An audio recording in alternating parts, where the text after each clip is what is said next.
Assalamualaikum warahmatullahi wabarakatuh. Selamat pagi anak-anak. Bagaimana kabarnya hari ini?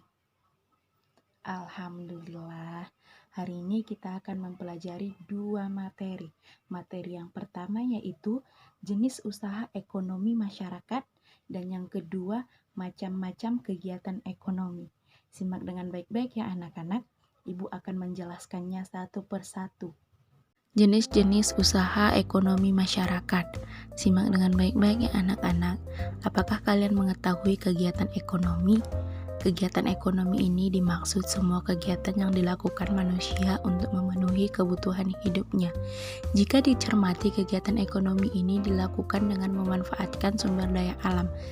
Di negara kita ini, Indonesia, terdapat banyaknya sumber daya alam yang sangat melimpah, maka dari itu kita harus memanfaatkannya dengan baik.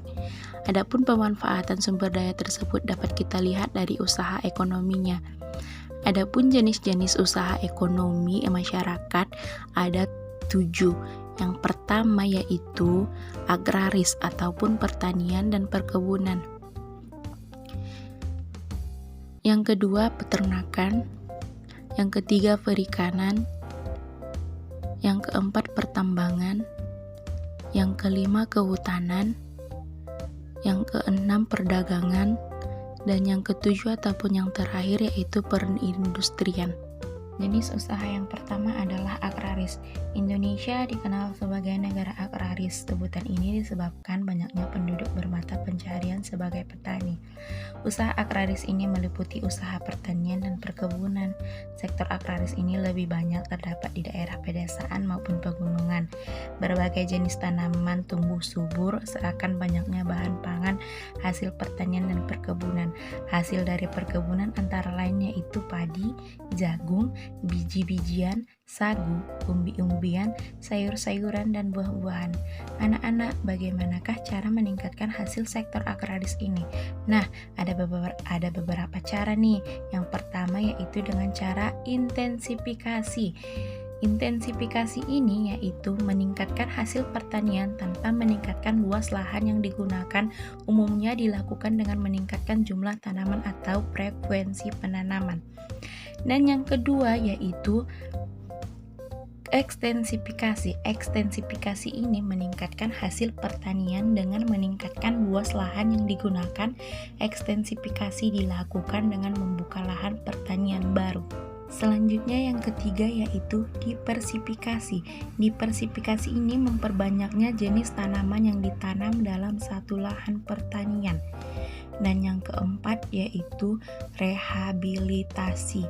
Rehabilitasi ini adalah meningkatkan hasil pertanian dengan meremajakan kembali atau memulihkan kesuburan dan kondisi tanaman pada lahan pertanian lama. Dan yang terakhir adalah mekanisasi. Mekanisasi ini meningkatkan lahan pertanian dengan menggunakan peralatan mekanik untuk mengelola lahan sehingga tingkat produksi meningkat dan semakin banyak tanaman yang bisa ditanam. Nah, anak-anak, sekarang kita memasuki ke jenis-jenis usaha yang kedua yaitu peternakan. Peternakan adalah usaha budidaya hewan yang diambil hasilnya. Hasil peternakan ini terdiri dari daging, telur, susu, kulit, dan bulu. Sedangkan jenis peternakan dapat dibedakan sebagai berikut. Yang pertama ada peternakan hewan kecil seperti kelinci, kambing, domba, dan biri-biri. Yang kedua ada peternakan hewan besar seperti sapi, kerbau, kuda. Dan yang ketiga adalah peternakan unggas, misalnya itik, ayam, burung, dan puyuh. Dan sekarang kita masuk ke jenis perikanan. Perikanan ini secara umum dibagi menjadi dua yaitu perikanan darat dan perikanan air laut. Perikanan darat biasanya adalah perikanan air tawar seperti ikan mas, ikan lele, mujahir, nila, dan lain-lainnya. Sedangkan perikanan air laut yaitu usaha penangkapan ikan di pantai ataupun di laut. Ikan yang dihasilkan berasal dari air laut misalnya udang, kerang, ikan laut, ikan pari, dan lain-lain sebagainya.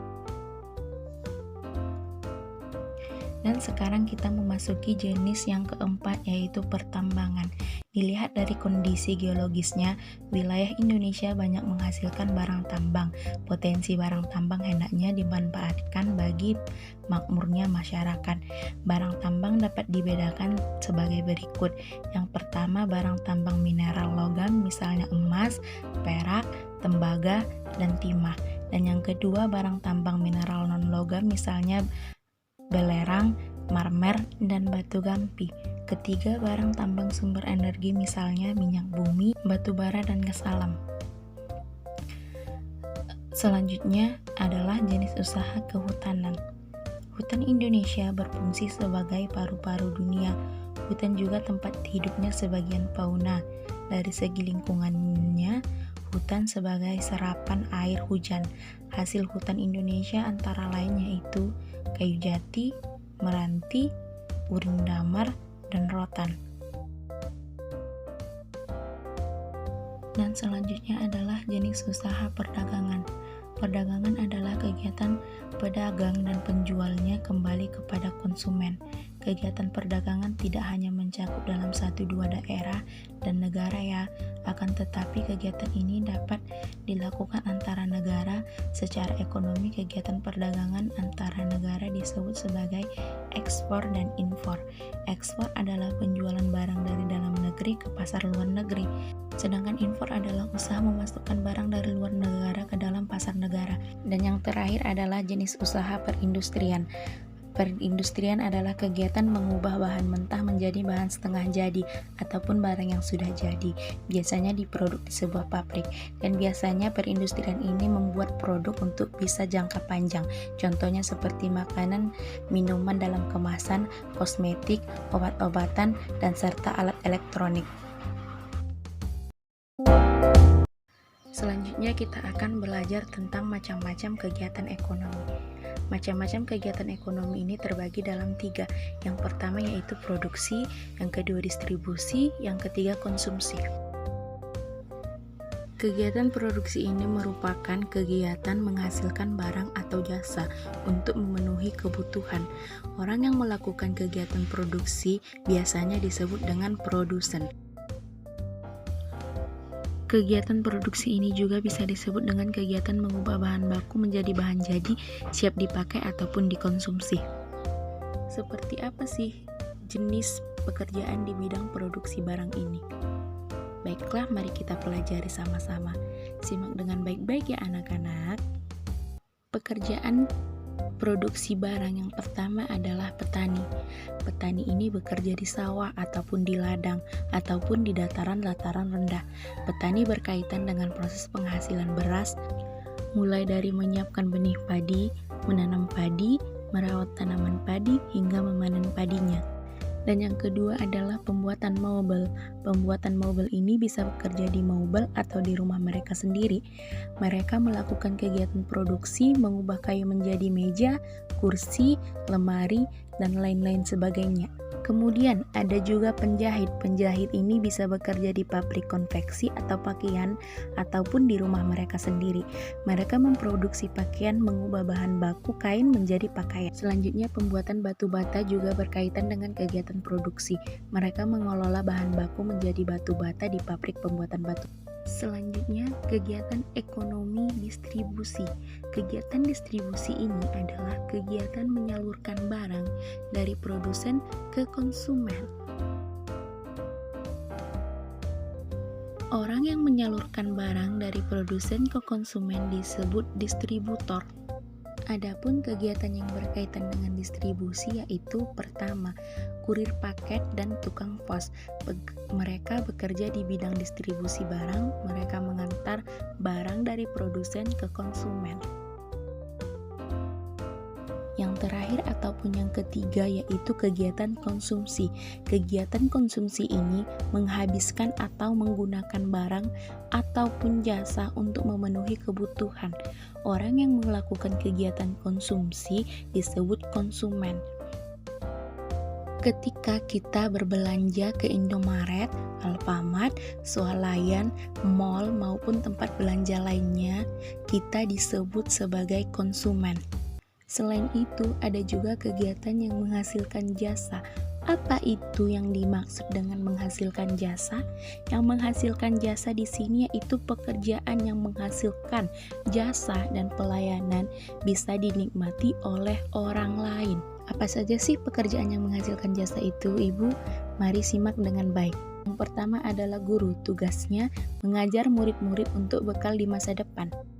Dan yang kedua, petugas kebersihan. Petugas kebersihan ini tugasnya membersihkan tempat agar nyaman untuk ditempati. Biasanya petugas kebersihan ini bekerja membersihkan kantor ataupun sekolah dan tempat umum lainnya. Ada juga dokter. Tugas dokter di sini yaitu mengobati orang-orang yang sakit. Ada juga polisi.